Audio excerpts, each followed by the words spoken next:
Magandang umaga! Kumusta po? Narito po ulit ang update natin para sa lagay ng ating panahon ngayong umaga po ng January 23, 2025.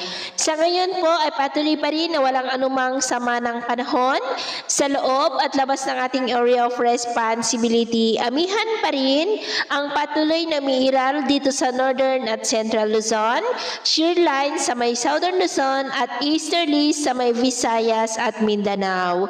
At sa ating long-range forecast, consistent pa rin na walang bagyo na namamataan na tatawid po dito sa ating kalupaan for the next 2 weeks. At sa lagay ng ating panahon, ngayong madaling araw ay maayos ang panahon sa malaking bahagi ng bansa pero may tsansa pa rin ng mga isolated rains lalo na sa may Catanduanes, Sorsogon, Palawan, Masbate, Eastern Samar, ilang bahagi ng Leyte at Dinagat Island. At mamaya ay sisikat po ang araw sa malaking bahagi ng bansa pero may tsansa pa rin ng cloudy skies with isolated rains lalo na po sa may Catanduanes, Sorsogon, Calapan, Palawan, Masbate, Pandan, Capiz, Samar Provinces, Eastern Leyte, Dinagat Island at Tawi-Tawi. At mamayang hapon, maayos pa rin po ang panahon sa malaking bahagi ng bansa pero may tsansa pa rin ng cloudy skies with isolated rains sa ilang bahagi ng Mindanao, Panay Island,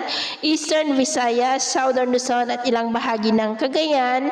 Kaya kung lalabas tayo sa ating mga tahanan, ugaliin lamang po natin lagi ang magdala ng kahit na ng panangga natin sa init ng araw at proteksyon na rin po sa mga biglaang buhos ng ulan. At sa atin naman pong mga baybayin, maalon pa rin sa silangang baybayin ng Luzon at Visayas na ang mga alon dyan ay posibleng aabot hanggang sa 1.5 to 2 meters height.